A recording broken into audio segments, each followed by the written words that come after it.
हाय नमस्कार। आजची आपली रेसिपी आहे ढेमसाची भाजी। ते सगळ्या ढेमसाची भाजी दाखवणार आहे, मसाले ढेमूस।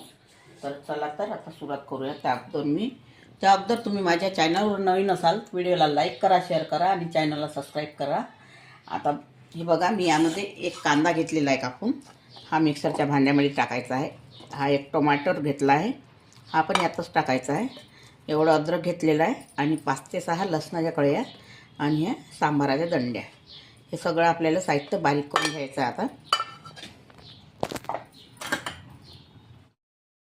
आता हा पेस्ट बारीक करून घेतलेला आहे मी। आता हे 250 ग्राम ढेमसं घेतलेले आहे मी, मधातून काप करून घेतलेले आहे आणि पाण्यामध्ये ठेवले आहे। थोडंसं मीठ टाकलेलं आहे पाण्यात, त्यामध्ये ठेवलेले होते मी हे ढेमसं 15 मिनिट। चला तर बनवायला सुरुवात करूया।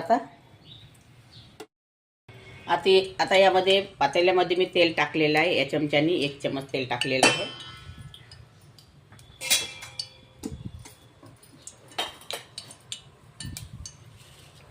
तर आपलं तेल गरम होत आलेलं आहे। यामध्ये थोडं चुटकीभर जिरं टाकत आहे।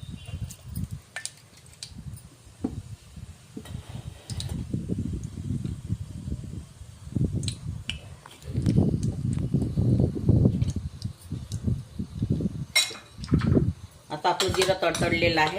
आता यामध्ये हे वाटण केलेलं पेस्ट टाकायचा।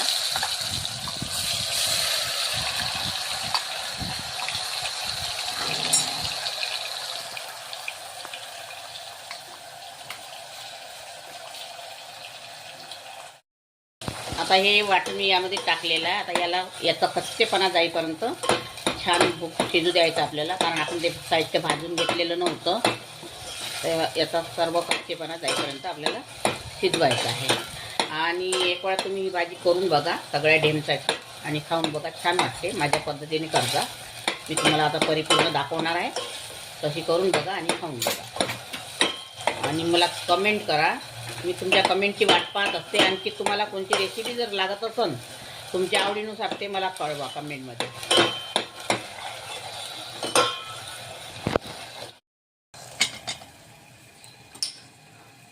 आता आपला पेस्ट शिजत आलेला आहे। आता यामध्ये बेसिक मसाले टाकायचे आपल्याला।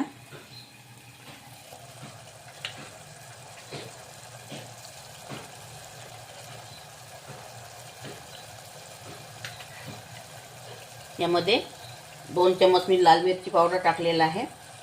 हे घरगुती मिरची पावडर आहे। हा जिरा पावडर आहे। हा धनी पावडर, हळद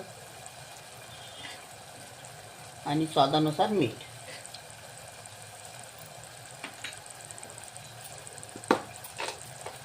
आणि कस्तुरी मेथी।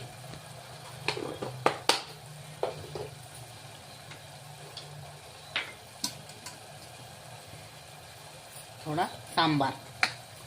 आता याला आणखी 5 मिनिट आपल्याला होऊ द्यायचं आहे। छान शिजू द्यायचं आहे। मसाल्याचा पण कच्चेपणा गेला पाहिजे ना, त्यासाठी आपल्याला शिजू द्यायचं आहे।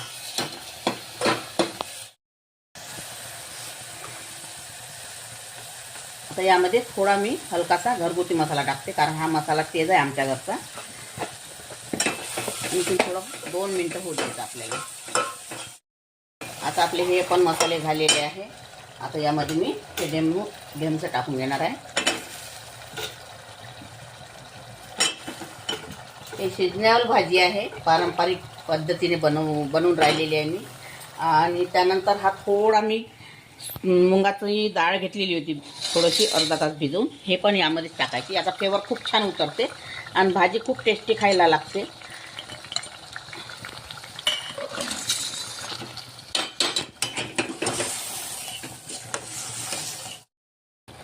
आता मी या भाजीला 5 मिनिटं मुरू देणार आहे। नंतर मी पाणी टाकणार आहे। जेवढं शिजायला लागते तेवढं मी पाणी टाकणार आहे यामध्ये।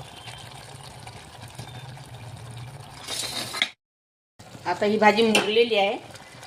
तुम्हाला एक सांगायचं राहिलेलं आहे माझं, मी ढेमसामध्ये कोणते मसाले वगैरे भरलेले नाही, कारण ते मसाले किती भरले ढेमसात राहो किंवा वांग्यामध्ये राहो ते रस्यामध्ये निघून जात असते, म्हणून त्यामध्ये भरले नाही। हाच रस्सा त्यामध्ये धसते, नंतर छान लागते खायला।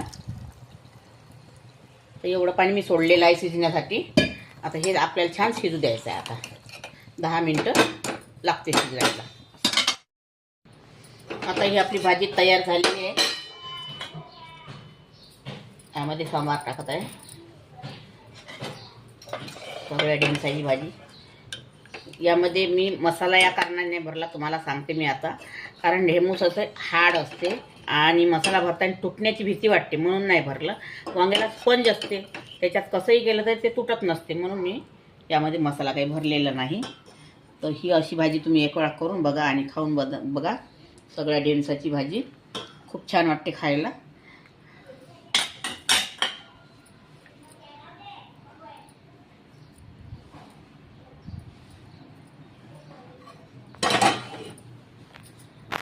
अगर तुम्हाला माझी रेसिपी आवडली असेल तर व्हिडिओला लाईक करा, शेअर करा आणि चॅनलला सबस्क्राईब करा. आणि व्हिडिओ बघितल्याबद्दल धन्यवाद.